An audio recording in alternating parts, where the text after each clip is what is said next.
Let's start our journey into the quantitative aptitude with our very first topic, number systems. In our number system, we have 10 unique symbols, and those symbols are 0, 1, 2, 3, 4, 5, 6, 7, 8, and 9, with which we can represent any number of any value. And these symbols are also called as digits. Numeral. Group of digits denoting a number is called a numeral. For example, 998599789 is a numeral of 8 digits. So we write it in this format and we read it as 9 crores 98 lakhs 59,789. So how did I read that? There's a system for that. We read any number based on face value and place value of the numeral. What is face value? Face value is the value of the digit itself. So let's take a numeral 998599789. Let's find out the face value of each digit.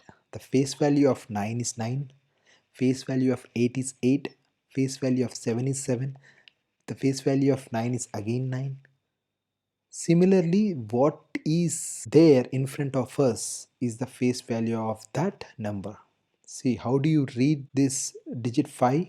You read 5 as 5, right? So the face value is also 5.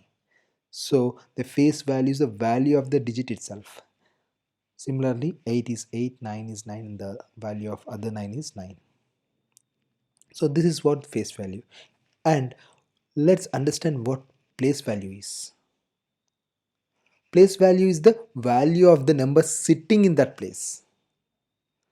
So let's take the numeral. In this numeral, every digit is sitting in a certain place. So the number 9 from the right is sitting at a place. The value of that place is called as place value. So the place value of 9 is units. The 9 number is sitting in units place. The 8 number is sitting in tens place. 7 number is sitting in hundreds place. The 9 digit is sitting in thousands. 5 in 10,000s, 8 in lakhs, 9 in 10 lakhs, and 9 in crores place. So this is the place value. So units, tens, hundreds, thousands, 10,000s, lakhs, 10 lakhs, crores, 10 crores, 100 crores, and so on.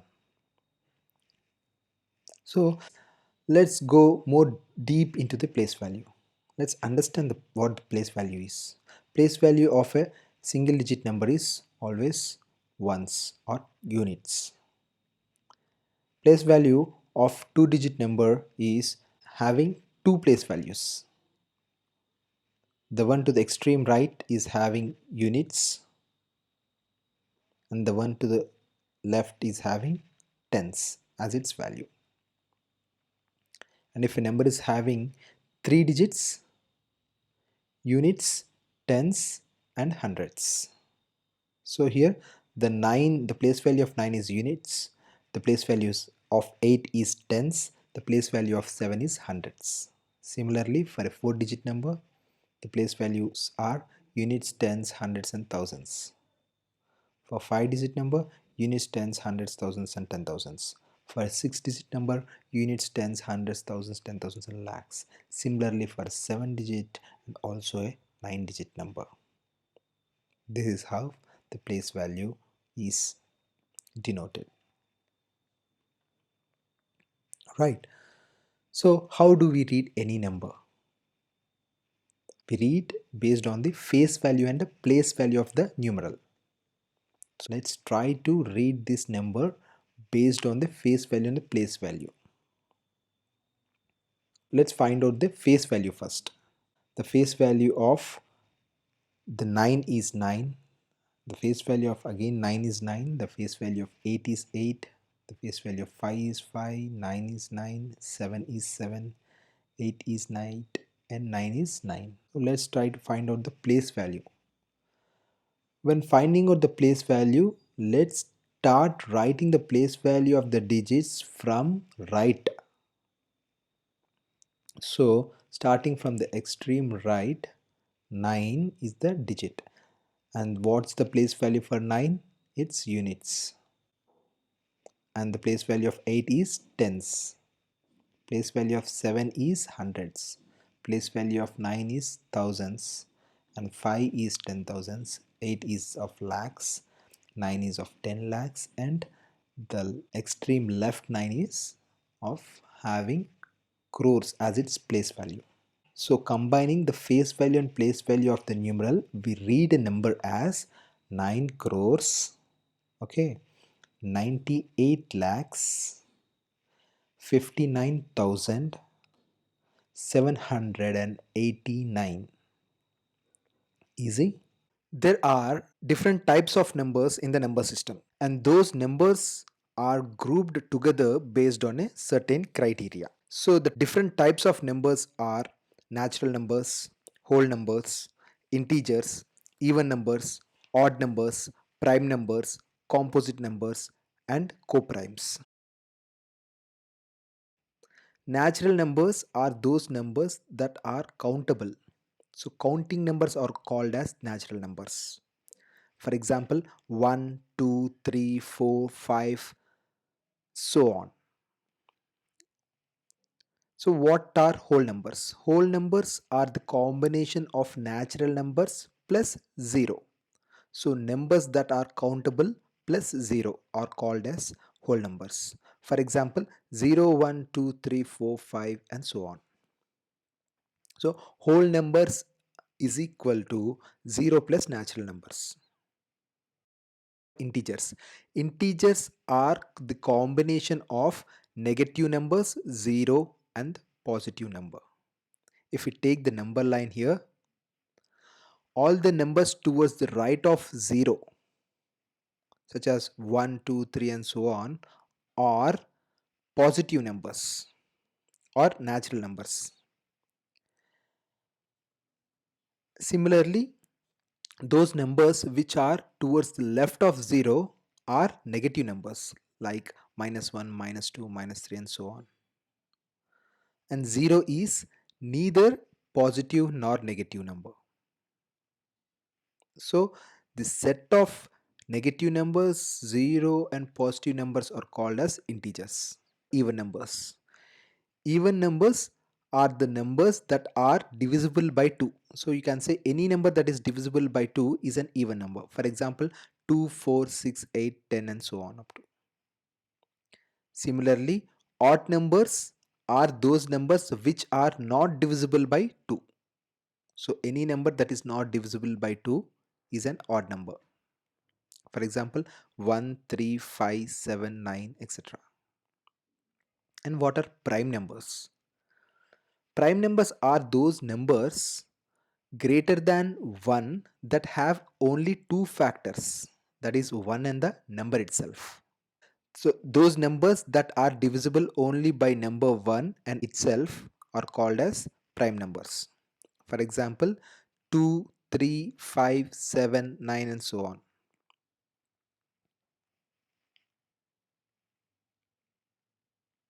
So what are composite numbers?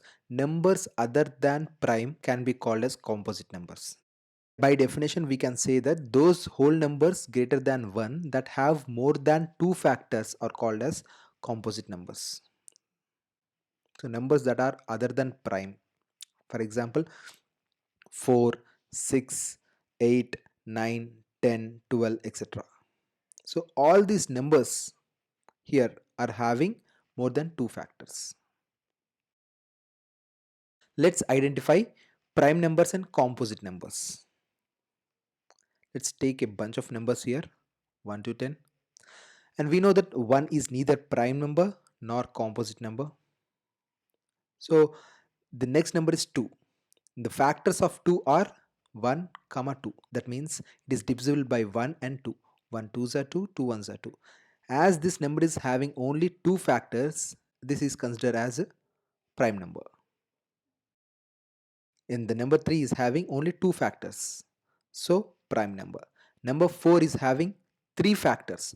1 4s are 4, 2 2s are 4, and 4 1s are 4. So it is a composite number. So 5 is having only 2 factors, so prime. 6 is having 4 factors, so composite. 2 factors, prime. 4 factors, composite. 3 factors, composite. Any number having more than 2 is a composite number, and if a number is having only 2 is a prime number. The number 10 is having 4 factors, so composite. Similarly for 11, 2 factors prime. 12 more than 2 composite. 13 2 factors prime. 14 more than 2 composite. 15 more than 2 composite. 16 more than 2 composite. 17 only 2 prime. 18 more than 2 composite. 19 only 2 prime. 20 more than 2 composite. 21 more than 2 composite. 22 more than 2 composite. 23 only 2 prime. 24 more than 2 composite. 25 more than 2 composite. 26 more than 2 composite. 27 more than 2 composite. 28 more than 2 composite. 29 only 2 prime. 30 is having more than 2 factors and it's composite. So there are few points that are to be noted in the examination point of view. Prime numbers up to 50. There are 15 prime numbers up to 50 and they are these. Similarly, prime numbers up to 100. There are 25 prime numbers up to 100 and they are these. So we can jot down these points here. 1 is neither prime nor composite. 2 is the only prime that is even. And there are 15 prime numbers between 1 and 50 and there are 25 prime numbers between 1 and 100. So here they can ask you how many prime numbers are between 50 and 100 and the answer is 10. Coprimes. The set of numbers having HCF as 1 are called as coprimes and HCF is highest common factor. Set of numbers means it can be 2 or more than 2. So for example, the set of numbers 2 comma 3 whose HCF is 1.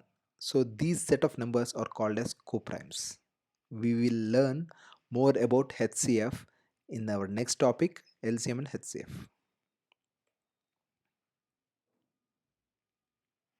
Divisibility tests. Questions are asked whether a particular number is divisible by another number or not. So these divisibility tests, these rules of divisibility tests help us come to an easy conclusion. Divisibility rule for 2. If a number ends in 0, 2, 4, 6, 8, if a number ends with these 5 digits, then we can say that that number is divisible by 2. And this is very easy. So all even numbers are divisible by 2. For example, 78 is divisible by 2 because last digit is 8. Or 939 is not divisible by 2 because last digit doesn't end with any of these 5 digits. Whereas this numeral 944168396 is divisible by 2. Looking at last digit, we can say this number, the whole number is divisible by 2. Similarly for this fourth example also. Coming to the divisibility rule for 3. If the sum of the digits is divisible by 3, then that number is divisible by 3. So to put it clearly, if the sum of the digits in that numeral is divisible by 3, then that number is divisible by 3. For example, 53472 is a numeral of 5 digits. Let's add all the digits in this numeral. 5 plus 3 is 8, 8 plus 4 is 12, 12 plus 7 is 19, 19 plus 2 is 21. The sum of these digits is 21, which is divisible by 3. So we can say the whole number or whole numeral is divisible by 3. Similarly, this number 4209 is divisible by 3 because 4 plus 2 is 6, 6 plus 9 is 15, 15 is divisible by 3. So this whole number is divisible by 3. So just by knowing the divisibility rules of a particular number, we can come to a easy conclusion.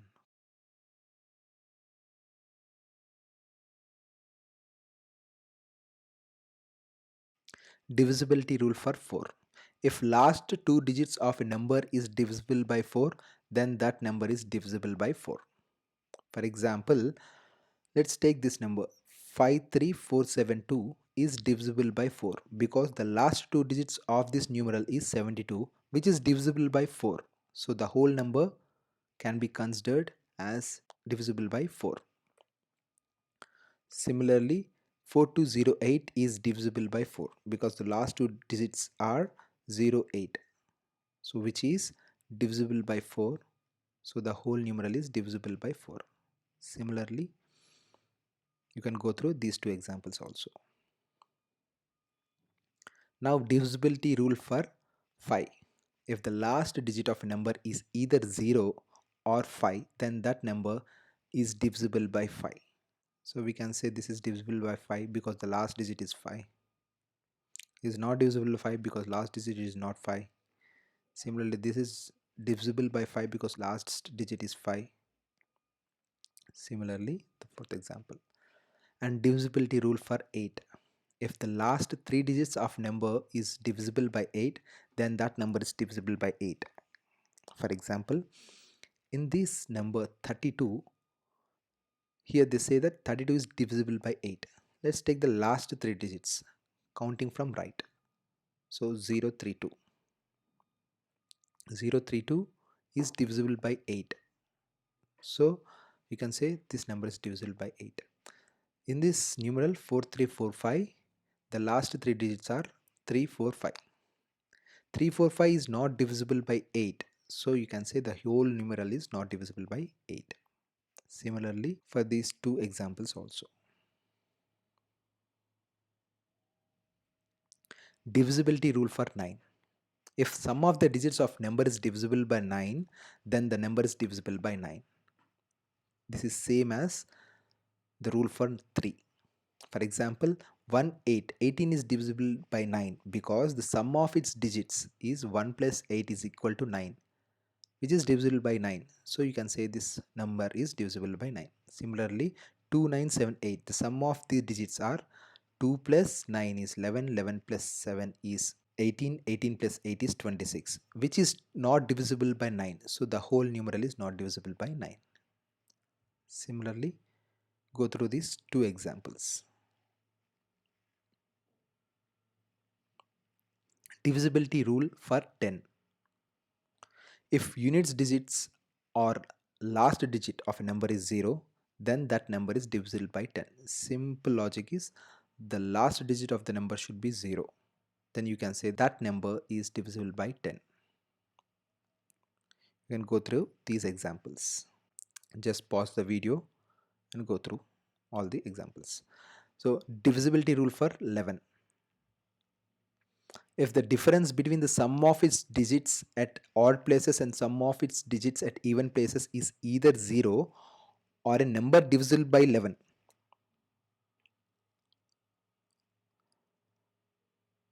So let me put it this way. If the sum of its digits at odd places and the sum of its digits at the even places, if we take the difference between these two values, the value should be either 0 or a number that is divisible by 11. For example, 274631995 is a numeral which is divisible by 11. So how can we say that this number is divisible by 11? Let's denote this number with the odd and even places. Starting from right, the first digit is odd and the second digit is even, the third digit is odd, fourth even. Similarly, up to the length of the numeral. So sum of the digits at odd places is 2 plus 4 plus 3 plus 9 plus 5, which is 23. And the sum of the digits at even places is 7 plus 6 plus 1 plus 9, which is 23. So when you take the difference of these two values, it should be either 0 or a number that is divisible by 11. If so, then you can say that the whole number or numeral is divisible by 11. So here the difference is 0. So you can say the number is divisible by 11. Let's take another example. 8496543 is divisible by 11. How? So let's put this numeral in this form and identify this numeral with the odd and even places. Now take the sum of the digits at odd places and the sum of the digits at even places. Now take the difference between these two values and it's 11. So the number is divisible by 11 because 11 is divisible by 11. So you can say the whole number is divisible by 11. Let's take another example 2340. Let's denote this number by odd and even places.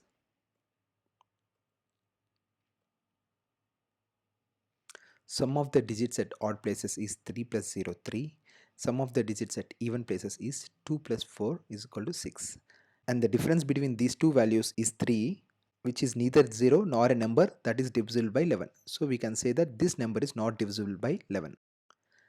Divisibility rule for 12. If a number is divisible by both 3 and 4, then that is divisible by 12. So we need to find out whether that particular number is divisible by 3. If yes, then we need to check whether that number is divisible by 4 or not. If yes, then we can say that that particular numeral or number is divisible by 12. So in order to meet the criteria, that particular number has to be divisible by both 3 and 4. Similarly, divisibility rule for 14. If a number is divisible by both 2 and 7, then it is divisible by 14. Divisibility rule for 15. If a number is divisible by both 3 and 5, then we can say that number is divisible by 15. Divisibility rule for 18. If a number is divisible by both 2 and 9, then it is divisible by 18. Similarly for 24. Progressions. Progressions are the mathematical sequence which have a particular logic in it. There are three types of progressions: arithmetic progression, geometric progression, and harmonic progression. Arithmetic progression. Arithmetic progression is a mathematical sequence in which the difference between any two consecutive terms is always constant. For example, 1, 2, 3, 4, 5, 6, so on is a mathematical sequence where the difference between any two consecutive terms, 2 minus 1 is 1, or 3 minus 2 is 1, or 4 minus 3 is 1. Right. In this example, 3, 5, 7, 9 and so on is a mathematical sequence which is an arithmetic progression where the difference is always constant between any two consecutive numbers. So when you take the difference between any two consecutive terms, it's constant. In this case, the difference is 2. Similarly, example 3, where the difference between any two consecutive terms is minus 10. See, 10 minus 20 is minus 10. The difference of 0 and 10 is minus 10. The difference of minus 10 and 0 is minus 10. Any arithmetic expression looks like this, where a is the first term, a plus d is the second term, a plus 2d is the third term, and so on. And a plus n minus 1 into d is the nth term, or you can also say that an, it is the nth term, where n is the number of terms in this expression and d is the difference between any two consecutive numbers. Say for example, d is equal to second term minus first term, where second term is a plus d minus first term is a. A plus d minus a is equal to d. And Sn is the sum of first n terms, where Sn is equal to n by 2 bracket of 2a plus n minus 1 into d bracket close. Let's take an example: 3, 6, 9, 12, 15, 18, 21. So in this mathematical sequence or in this arithmetic expression, there are 7 terms, where the first term is equal to 3 and second term is a2 or a plus d, which is equal to 6. N is equal to number of terms, that is we have already counted, it is 7, and d is the difference between any two consecutive terms. So you take the difference between any two consecutive terms in this sequence. The difference will be constant, and in this case the difference is 3. And an is equal to a7 here, because n is equal to 7, so an is equal to 7, an is equal to seventh term is equal to 21. Now an is equal to, we have a formula for nth term, that is a plus n minus 1 into d. When we substitute the values of a, n and d in this formula, we get an is equal to 21. We can derive also, however in this equation an or the seventh term is already given here, but we can also derive in this method. Or let's take another example: 3, 6, 9, 12, 15, 18, 21 and so on, where n or number of terms is 10. Now they are asking us to find the nth term and Sn. Sn is sum of n terms. So in order to find out those two terms, we need to know the value of a, d, n and so on. Okay, so let's find out. Here in this case a is equal to 3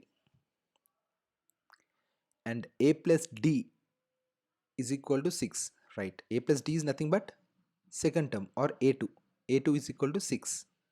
Now from here we can derive d is equal to 3, which is 6 minus 3.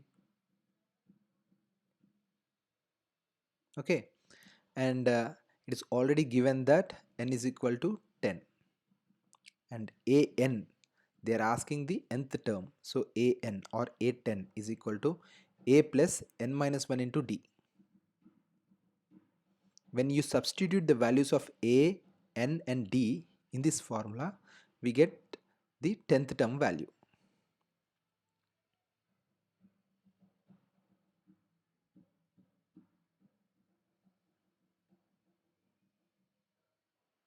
And Sn, Sn is the sum of n terms, and the formula for this is n by 2 into 2a plus n minus 1 into d, minus n by 2 multiplied by 2a plus n minus 1 multiplied by d. When we substitute the values of n and a and d here in this formula, we get S10, the sum of n terms, as 165. So this is how we need to extract, or we need to derive the values. Geometric progression. Geometric progression is a mathematical sequence in which each term is arrived at multiplying the previous one by a common multiple or ratio. For example, 2, 4, 8, 16, 32, 64. In this sequence, the ratio between any two consecutive terms is 2. Ratio means second term by first term, or third term by second term, or fourth term by third term, or fifth term by fourth term. So you take any two terms, second term by first term, 4 by 2 is 2, the ratio is 2. Or you take fourth term 16 and the third term 8, fourth term by third term is 16 by 8, which is 2. When the ratio remains constant between any two consecutive terms, it is called as geometric. When the difference remains constant between any two consecutive terms, it is called as arithmetic progression, right? So in this second example, you can find out the ratio between any two consecutive numbers is 1 by 3, and that is constant all through the sequence. Geometric progression looks like this. This is the skeletal or the technical expression for the geometric progression, where a is the first term, ar is the second term, and so on. Ar to the power of n minus 1, or an is the nth term here, where n is the number of terms and r is the ratio between any two consecutive terms. R is the ratio between any two consecutive terms. That means second ratio between second to the first term, or the ratio between the third to the second term, or the ratio between nth to the n minus 1th term. And Sn is the sum of n terms. And this have a formula. Sn is equal to a multiplied by 1 minus r to the power of n divided by 1 minus r. And this is the formula that needs to be remembered. In this geometric expression, you need to remember the formula for sum of n terms and the formula for nth term. Let's take an example. 2, 4, 8, 16, 32, 64 and 128. A is the first term and it's 2, and A2 is equal to AR is the second term, that is equal to 4. From this we can arrive at the value of R, which is second term by first term, that is 2. Okay, and n is the number of terms. In this case 1 2 3 4 5 6 7, there are 7 terms in this expression, so n is equal to 7. And R is the ratio between any two consecutive terms, that is the ratio between second term to the first term or third term to the second term. Now here in this case the value of R is 2 and it is constant all through this expression, and an or a7 is equal to 128, or we can also derive the value of nth term. An is equal to a multiplied by r to the power of n minus 1. When you substitute the values of a, r and n in this formula, you get 128. It's already given, but we are trying to derive the value of nth term. And Sn is equal to a multiplied by 1 minus r to the power of n divided by 1 minus r. So when you substitute the values in this formula, you get the sum of n terms as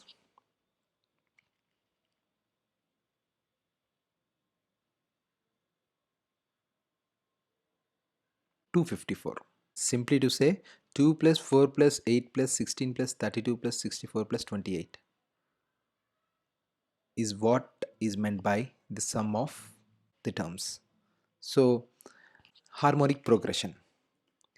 Harmonic progression is a mathematical sequence in which the reciprocals of arithmetic progression are taken, where each term is harmonic mean of neighboring terms. In other words, the inverse of harmonic sequence follows the rule of arithmetic progression. The harmonic progression is a progression when you take the inverse of that progression,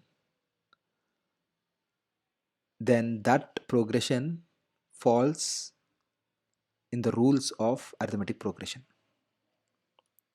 For example, 1 by 1, 1 by 2, 1 by 3, 1 by 4, 1 by 5 and so on is a harmonic progression. When you take the inverse of these values, inverse of 1 by 1 is 1 and inverse of 1 by 2 is 2, inverse of 1 by 3 is 3.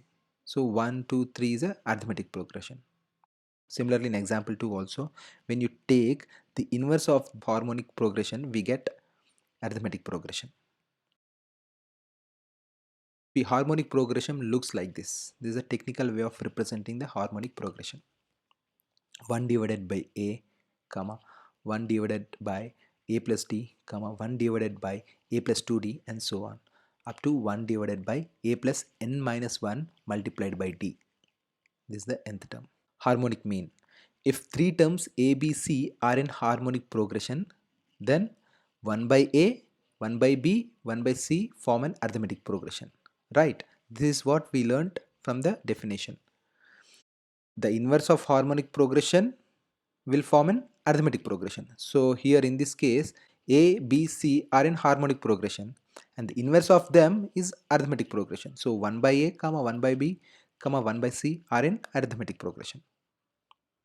So 2 by b plus 2, so 2 by b is equal to 1 by a plus 1 by c. The harmonic mean b is equal to 2ac multiplied by a plus c. Three consecutive numbers of a harmonic progression are 1 by a minus d, comma 1 by a, comma 1 by a plus d. This is how the three consecutive numbers of a harmonic progression looks like.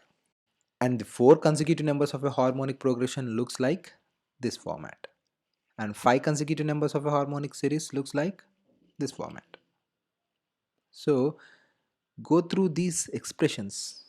Just look into the technicalities of these expressions, how the expression is looking like, so that when the questions are asked, you will be able to identify whether that is in harmonic progression or arithmetic progression or in geometric progression. Let's solve a problem. The second term of an harmonic progression is 3 by 14 and the fifth term is 1 by 10. Find the sum of its sixth and seventh term. If a plus d plus a plus 2d are arithmetic progression, then 1 by a, comma 1 by a plus d, comma 1 by a plus 2d are in harmonic progression. Now they have given us the value of the second term, which is 3 by 14.